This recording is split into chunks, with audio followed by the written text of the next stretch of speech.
राधे राधे, जय श्री कृष्ण। आप देख रहे हैं तिलक पत्रिका में हूँ आपके साथ सुशील गोस्वामी। ब्रजमंडल भगवान श्री कृष्ण की जन्मस्थली के रूप में जाना जाता है। उसी के साथ साथ भगवान श्री कृष्ण ने राधा जी और अनेक गोपी ग्वाल के साथ यहाँ अनेक लीलाएं की हैं।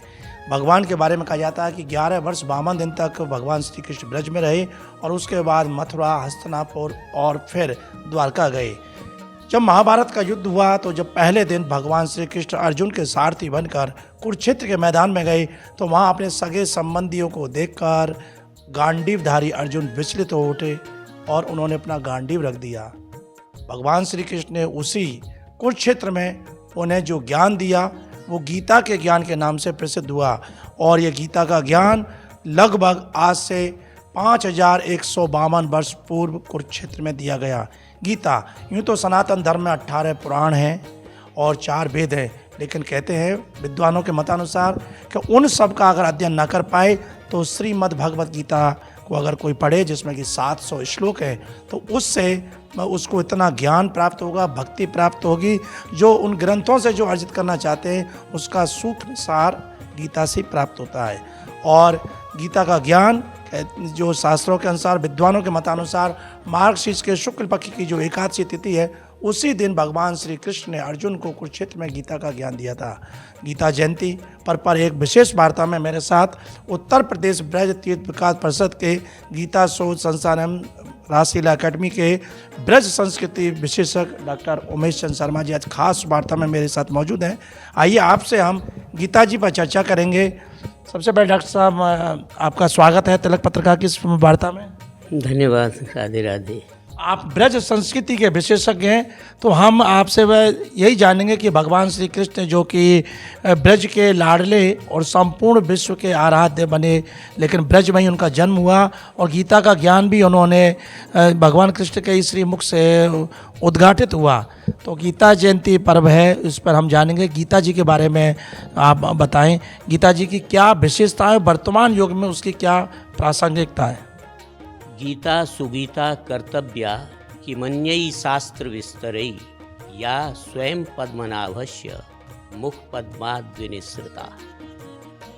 गीता भगवान श्री कृष्ण के मुख से निसृत हुई है, निकली है, बोली गई है और कुरुक्षेत्र के उस मैदान में बोली गई है जहाँ चारों तरफ का वातावरण युद्ध को प्रेरित कर रहा था। प्रत्येक सेना नायक और सेना में उपस्थित सभी सैनिक पूर्ण रूप से सजे संवरे वहाँ खड़े हुए थे और वहाँ भगवान श्री कृष्ण ने मध्य में जाकर के रथ को खड़ा कर दिया और अपने प्रिय सखा अर्जुन से वो संवाद कहने लगे। अर्जुन उस समय इतने विषाद में डूबा हुआ था कि वो युद्ध करने की इच्छा को एकदम खो चुका था। एक क्षण भी वो नहीं चाहता था कि युद्ध हो, लेकिन उस समय की ऐसी परिस्थिति, दुरूह परिस्थिति कह सकते हैं हम, कि उस दुरूह परिस्थिति में श्री कृष्ण के पास केवल उनको समझाने के अलावा और कोई रास्ता नहीं था। तो ये जो मैंने श्लोक बोला था कि इसमें श्लोक में एक बात महत्वपूर्ण ये आती है कि जो व्यक्ति गीता को पढ़ लेता है, अध्ययन कर लेता है, अध्ययन करना ही पर्याप्त नहीं है गीता का। गीता तो एक प्रयोगात्मक रूपक है। अगर आप उसको अपने अंदर आत्मसात कर लेंगे और उसके प्रयोगों को करना प्रारंभ कर देंगे तो निश्चित रूप से आप इस संसार से जो दुखमय है, गीता के अनुसार दुखालयम अशाश्वतम, ये संसार जो है दुख का घर है और अशाश्वत है, निश्चित और स्थिर, इसमें कुछ भी नहीं है। कब क्या बदल जाए, क्या परिस्थिति हो जाए, कब कैसे क्या हो जाए, आपकी कल्पना से परे अकल्पनीय घटनाएं घटती हैं तो आप एकदम स्तब्ध रह जाते हैं और आप उस समय कुछ भी किंग कर्तव्य मूड की स्थिति में पहुंच जाते हैं। यही स्थिति अर्जुन की थी कि वो एकदम विषाद में, दुख में डूबा हुआ था कि मेरे द्वारा मेरे प्रियजन मारे जाएंगे। ये जो विषाद था, इस विषाद से मुक्ति इस गीता ग्रंथ ने ही दी थी, जिसको जैसे जैसे श्री कृष्ण अपने मुख से निकालते चले गए श्लोकों को और उसके अंदर अर्जुन के अंदर एक ऐसी प्रेरणा, एक ऐसा उत्साह जागृत होने लग गया कि उसके अंदर से जो भय था, जो दुख था, उससे एकदम निवृत्ति उसको हो गई और वो युद्ध के लिए तैयार हो गया। ये इसका एक महत्वपूर्ण अंग है कि जो एकदम कायर, जिसको श्री कृष्ण अपने शब्दों में क्लीब शब्द बोलते हैं, उसको कहा जाए नपुंसकता है। उस नपुंसकता को कहने पर पुरुषोचित लक्षणों को धारण करने वाला व्यक्ति एकदम विचलित हो जाएगा, वो अपने मानसिक संतुलन को भी खो बैठेगा। तो और एक ऐसे वीर पुरुष को इस शब्द का प्रयोग करना, वहाँ उसके धैर्य की परीक्षा ही कही जाएगी, और क्या कह सकते हैं।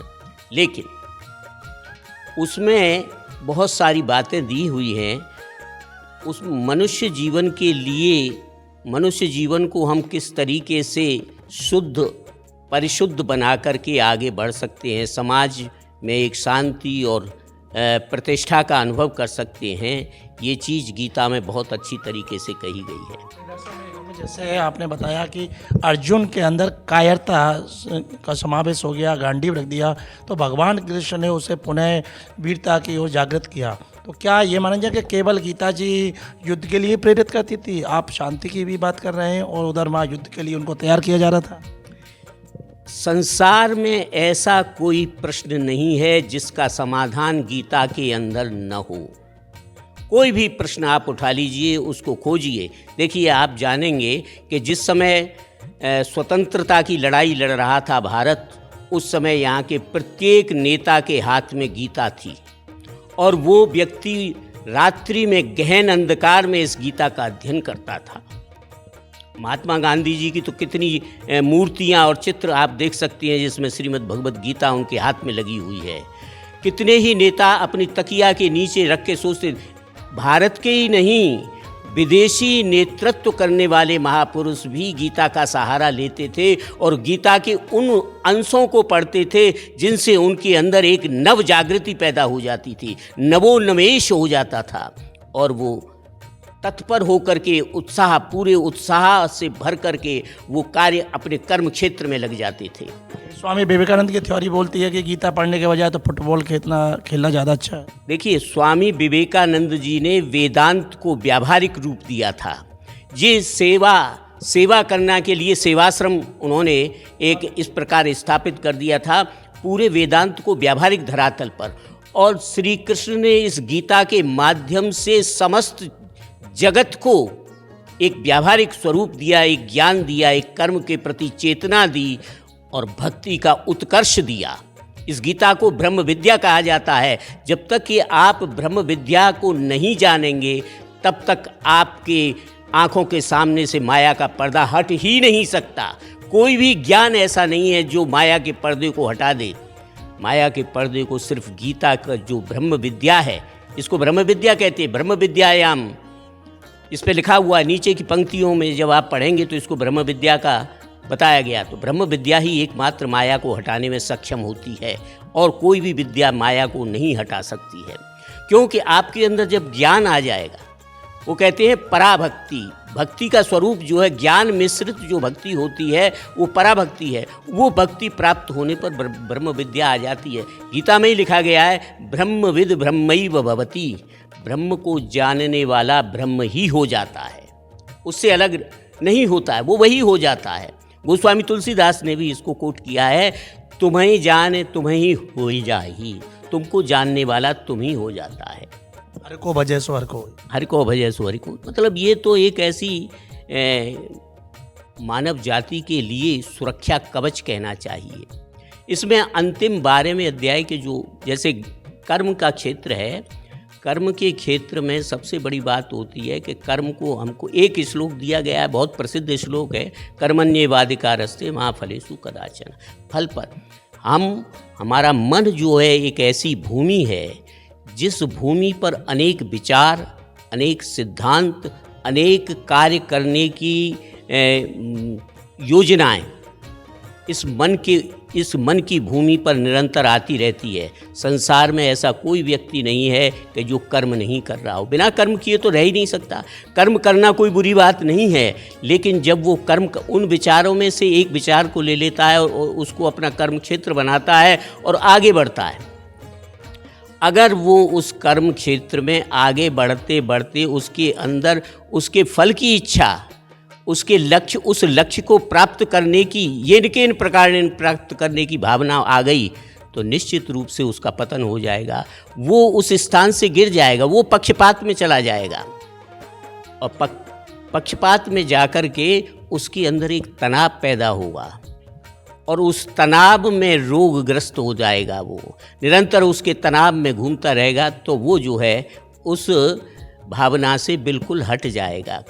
डॉक्टर साहब, आपने जो कही कि एक जो श्लोक अभी बोला कि कर्म कर फल की इच्छा मत रख, लेकिन वर्तमान जो कलयुग है तो इसमें तो बिल्कुल निष्कामता दिखाई नहीं देती है, बिना सकामता के कोई भक्ति की ओर बढ़ता भी नहीं है, फल सोच के ही कर्म करते हैं। बिल्कुल सही कह रहे हो आप, लेकिन कलयुग में कितने लोग अपनी उस सिद्धि को प्राप्त कर पा रहे हैं? उस सिद्धि से सब वंचित हैं, उसको प्राप्त नहीं कर पा रहे। वो किसी भी प्रकार से फल को प्राप्त कर भी लें, अन्यान्य मार्गों से जा कर के उस फल की प्राप्त कर लें, लेकिन वो शांति को प्राप्त नहीं हो सकते, क्योंकि फल की प्राप्ति ही दुखदाई है, तनाव देती है। तनाव के कारण व्यक्ति जो है विचलित हो जाता है, सदैव अशांत रहता है।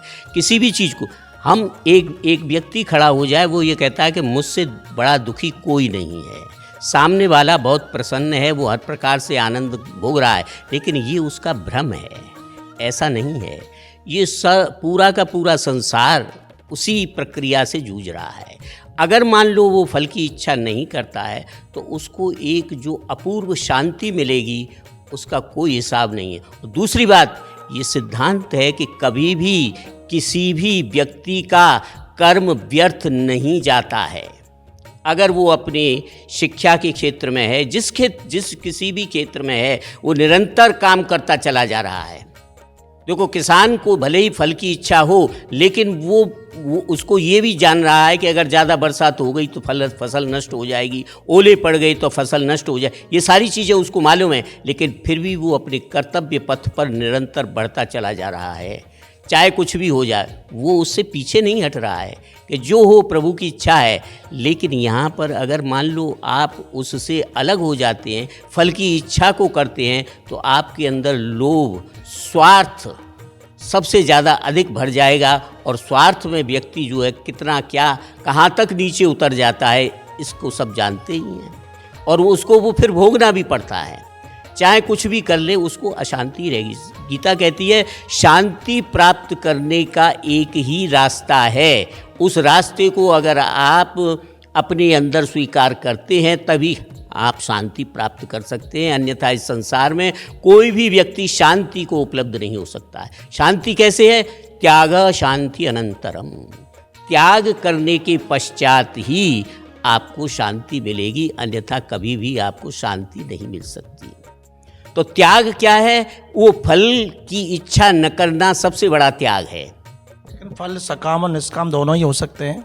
निष्काम भक्ति करने वाले व्यक्ति को फल की इच्छा कदापि नहीं हो सकती। 9वें अध्याय में भगवान ने कहा अनन्नास्यन्त्यो माम जना परपासेति सनक्त, तो भगवान को चाहना भी तो एक फल प्राप्ति होगी, भगवान की प्राप्ति भी कहीं ना कहीं इच्छा है। नहीं, भगवान को चाहने वाला व्यक्ति अन्यथा मार्गों की ओर नहीं जाएगा।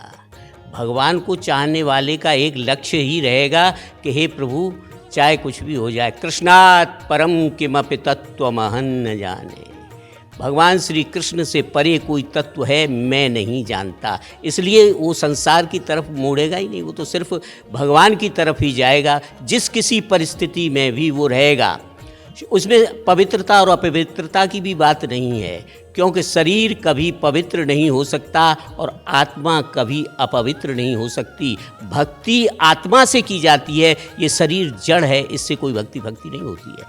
सिर्फ वो हमारा जो आत्म तत्व है उसको जानना, उसको समझ लेना। कृष्ण आपके अंदर ही उपलब्ध है साफ जगह। जब आपकी दृष्टि ये हो जाएगी कि मैं सकलमिदमहं च वासुदेव परमोपमान परमेश्वर स एक, ये सब कुछ जो भी कुछ दिखाई दे रहा है संसार में वो मेरे प्रभु श्री कृष्ण ही हैं, उनके अतिरिक्त इस संसार में कुछ भी नहीं है, तब निश्चित रूप से उसको सहज रूप से सहज रूप से उसे कुछ भी नहीं करना है। उसके घर के कोने में कितने ही भक्तों के ऐसे उदाहरण की एक बहुत लंबी पंक्ति बनी हुई है कि जिनको अपने घर में बैठे बैठे श्री कृष्ण ने आकर के दर्शन दिए हैं।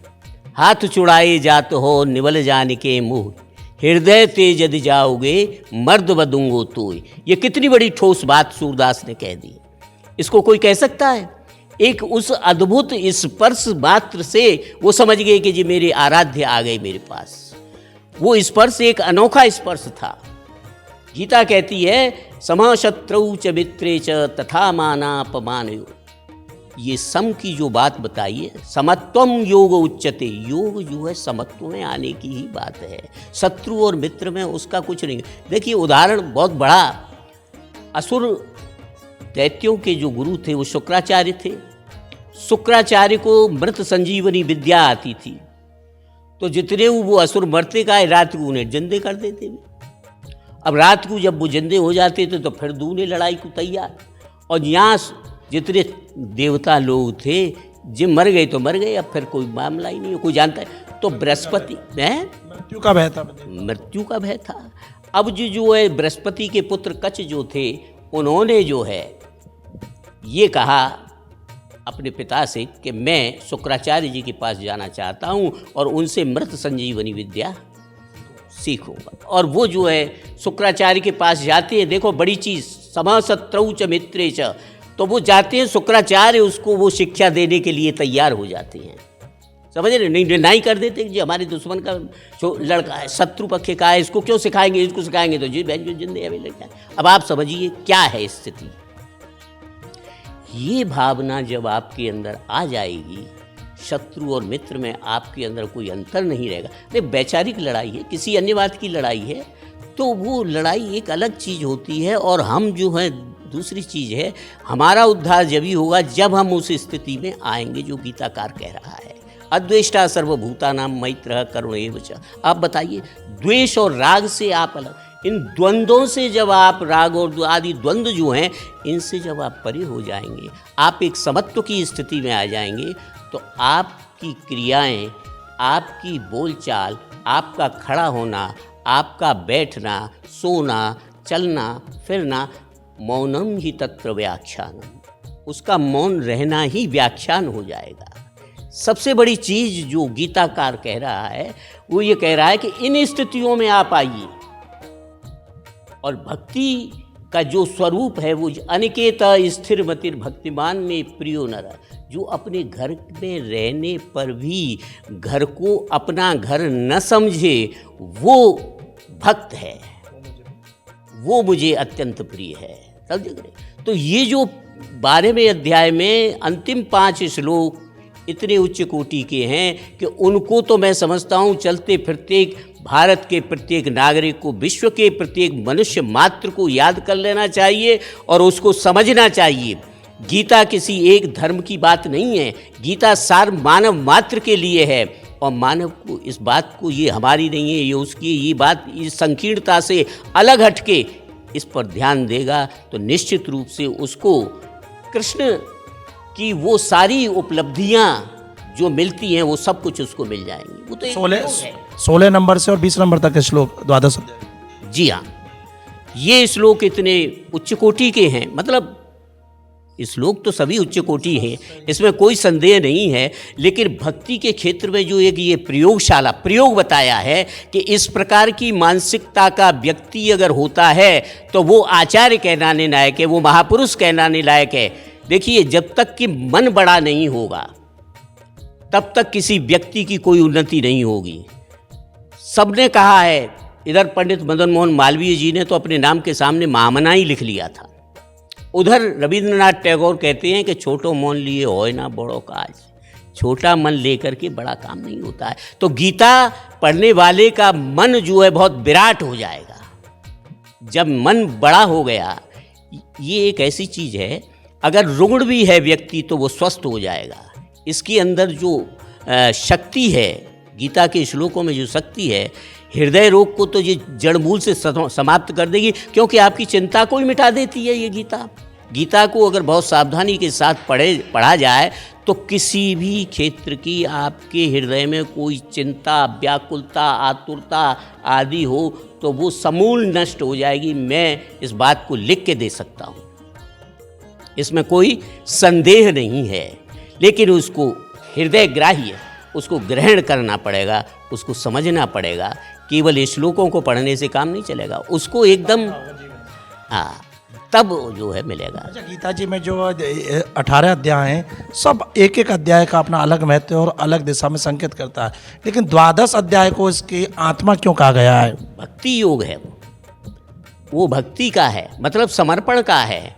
और वो जो वो कह रहे हैं उसके अनुसार उसको आत्मसात कर ले तो वो उससे बड़ी कोई चीज़ नहीं है, कुछ नहीं होगा। केवल उसको अपने मन को नियंत्रण करके, देखिए प्रकृति ने हमको 4 चीज़ दी है। मन दिया, ये शरीर दिया, इंद्रियां दी और बुद्धि दी।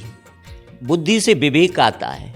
जब आपका विवेक स्थिर हो जाएगा तो आप निश्चित रूप से उन सारे कार्यों को करने लग जाएंगे और आपकी जिह्वा से, आपके मुख से जो शब्द निकलेगा वो एकदम सत्य शब्द निकलेगा, अकाट्य शब्द निकलेगा। उसको कोई काट नहीं सकता है, उसको कोई तार्किकी की बात नहीं निकलेगी, वो एकदम शाश्वत सत्य निकलेगा। जैसे कबीरदास, जिसके जीवन में एकदम जुड़ गया, उसने जो भी शब्द कहे उसको किसी ने आज तक काटा नहीं, मैंने नहीं सुना। तो कोई भी हो, कबीरदास का नाम तो मैंने अचानक आ गया मेरे मुंह पे, लेकिन वास्तविकता ये है कि उस सत्य का जो अनुसंधान करेगा, जो आत्मा का अनुसंधान करेगा, जो उस आत्मा को खोजेगा, वो सब के सब व्यक्ति स्थिर मन हो जाएगा और चंचल मन उसका नहीं रहेगा। और वो स्थिरता में उस सब चीज़ को बहुत सूक्ष्मता से, बहुत सुदृढ़ होकर के वो अपने विचार को प्रस्तुत करेगा। चाहे कोई गीत में करे, चाहे कोई अन्य भाषाओं में करे, वो सब महत्व उसका एक ही है। गीता जी क्या इस तरफ संदेश देती है, क्या निर्देश देती है, क्या ज्ञान देती है? देखिए, ये चारों पदार्थ जो हैं, धर्म, अर्थ, काम, मोक्ष, तो धर्म सबसे पहले है। तो धर्म के अनुसार ही अर्थ होना चाहिए। अब अगर धर्म के विरुद्ध जाकर के आप किसी अर्थ को, धन को अपने अंदर संकलित करते हैं तो आप कभी भी किसी भक्ति या उस मार्ग पर चाहते हुए भी नहीं जा सकते। क्योंकि इस कलयुग में सबसे बड़ी बात यह है, कर्मकांड भी करें। देखिए, चैतन्य महाप्रभु के पास उनका एक शिष्य कभी था, वो पुरोहित थे, कर्मकांड कराने वाला परिवार था वो। तो वो कर्मकांड के लिए आता है कि हम कर्मकांड कराना चाहते हैं।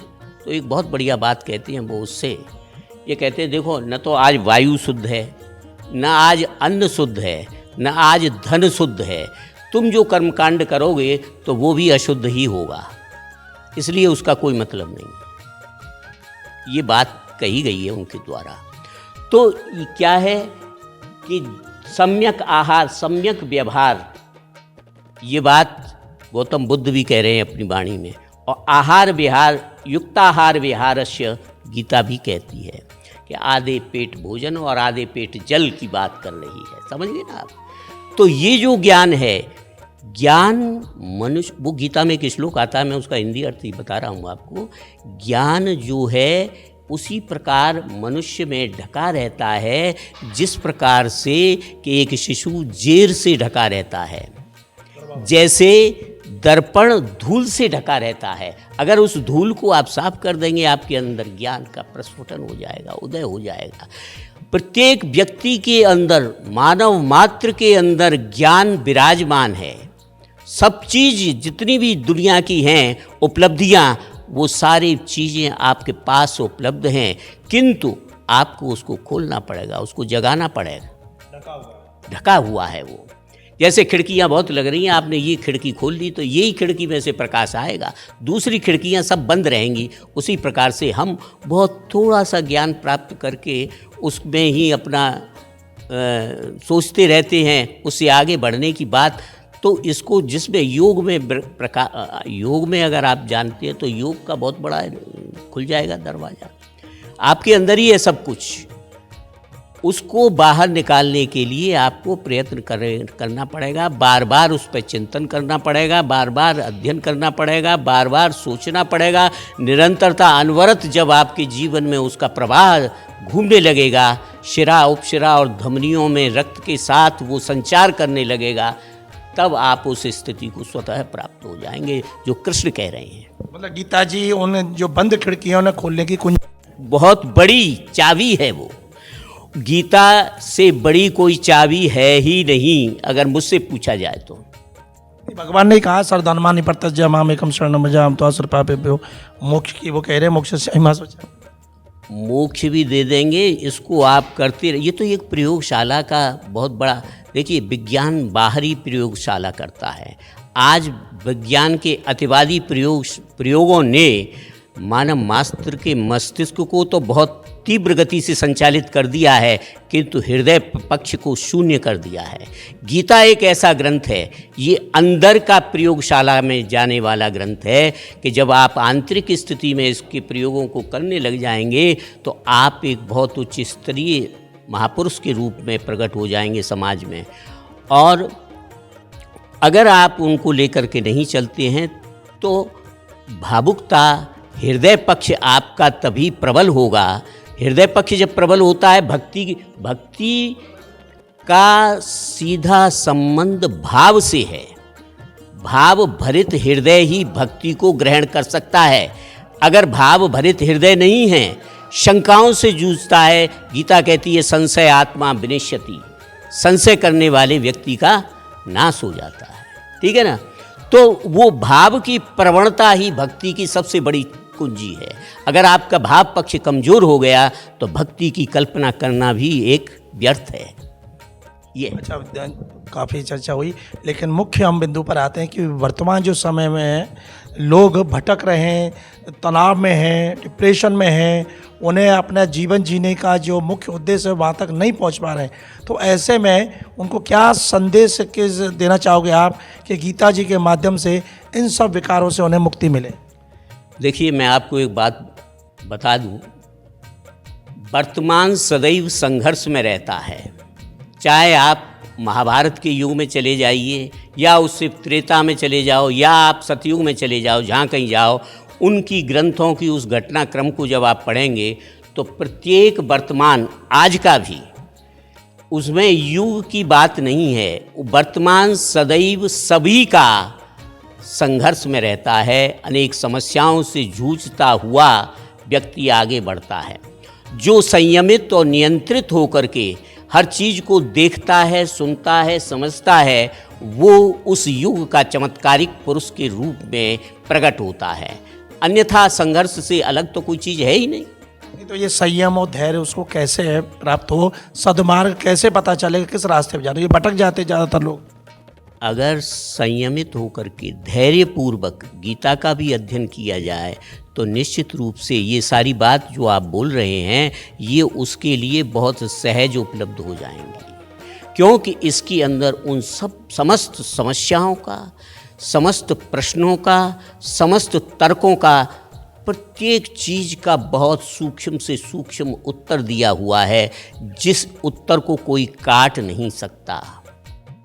ये भगवान श्री कृष्ण का बहुत बड़ी उपलब्धि, हम लोगों के ऊपर बहुत बड़ा उपकार है जो उन्होंने समस्त वातावरण में इसको दिया हुआ है और हम इसको पढ़ करके धन्य हो जाते हैं। मैं समझता हूँ प्रत्येक मानव को गीता का अध्ययन करना चाहिए। आने वाली संतति को, देखिए नैतिक शिक्षा की बात हुई, लेकिन आज नैतिक शिक्षा विद्यालयों से बहुत ही सूक्ष्म दूर होती चली जा रही है। केवल उसका एक पक्ष चल रहा है कि रोजगार मिले, रोजगार मिले, रोजगार मिले, और रोजगार मिलने के कारण मिलने और न मिलने के मध्य में जो संघर्ष चल रहा है उस विचलित होकर के व्यक्ति अन्यथा मार्गों की ओर चले जाते हैं। मैं चाहता हूँ कि समस्त विश्वविद्यालयों में गीता का अध्ययन कराया जाए, समस्त माध्यमिक विद्यालयों में गीता का अध्ययन कराया जाए और छोटी क्लासों में भी उसको रटा दिया जाए एक बार, और रटने के बाद उनको अर्थ समझाया जाए। विविध जितने भी महापुरुषों के द्वारा भाष्य और टीकाएँ की गई हैं उन टीकाओं का अध्ययन कराया जाए। मैं इस बात को कह सकता हूँ दावे के साथ कि एकदम अनैतिकता अलोप हो जाएगी, नैतिक पक्ष चल जाएगा। उत्तर प्रदेश ब्रज तीर्थ विकास परिषद के माध्यम से जो योगी सरकार ने ये नया प्रकल्प शुरू किया गीता शोध संस्थान, इसका क्या उद्देश्य है वर्तमान समय में?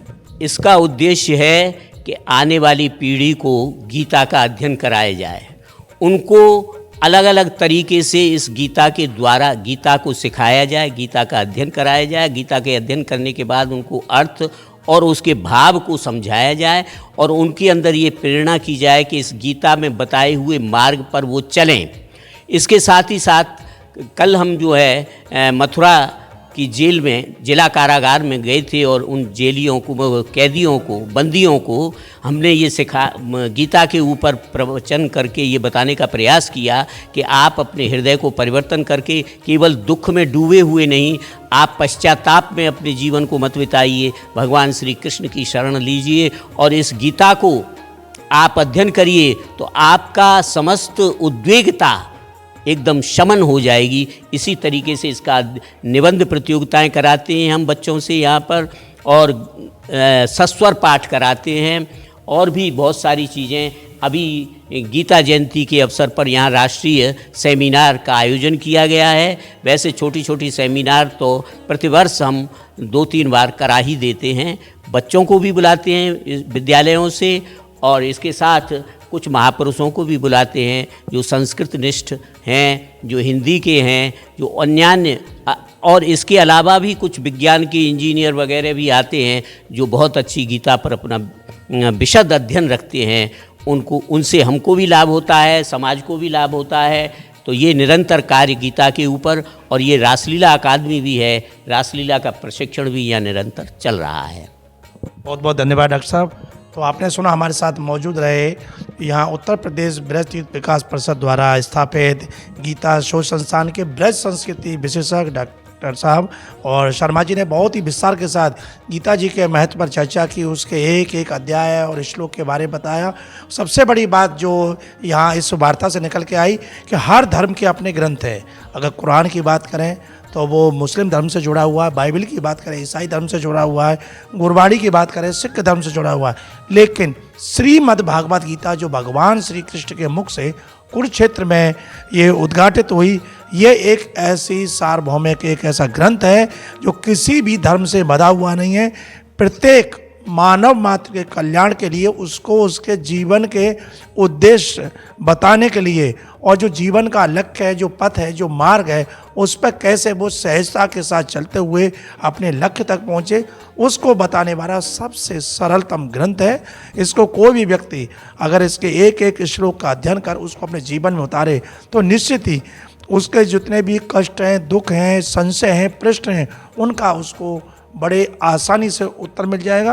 हालांकि डॉक्टर साहब ने एक बहुत अच्छे एक विचार प्रस्तुत किया कि वर्तमान सभी का संघर्षपूर्ण रहा है। हम कितना भी इतिहास के पन्ने पलट कर हजारों वर्ष पीछे चले जाएं, लाखों वर्ष पीछे चले जाएं, तो जब युगों की बात की है तो लाखों वर्ष की बात आती है, तो हर जगह पे यही मिलता है कि जीवन संघर्षपूर्ण रहा है। लेकिन जब माँ सद्मार्ग और सद्विचार जब सामने आते हैं तो वो संघर्ष जो है वो सहजता के साथ ही पूर्ण हो जाता है और हम अपने मुकाम पर पहुंच जाते हैं। तो आज के वर्तमान समय में तमाम ऐसे लोग हैं कि जिन्हें सद्मार्ग नहीं मिल रहा, इसलिए वो अवसाद में हैं, तनाव की ज़िंदगी जी रहे हैं, और इन सब से अगर उन्हें मुक्ति पानी है तो श्रीमद् भागवत गीता का आश्रय लें, उसको पढ़ें, उसका अध्ययन करें। आजकल तो उसकी विभिन्न भाषाओं में टीका है, आप अगर जिस भाषा से ताल्लुक़ रखते हैं उस भाषा में उसका अनुवाद मिलेगा और उससे कहीं ना कहीं आपका जीवन सुखमय हो जाएगा और आपकी सभी जो तनाव हैं और जितनी आपकी जो चिंताएं उनसे आपको मुक्ति मिलेगी। तिलक पत्रिका के लिए अपने साथी कैमरा पर्सन रिंकू वर्मा के साथ वृंदावन से मैं सुशील गोस्वामी।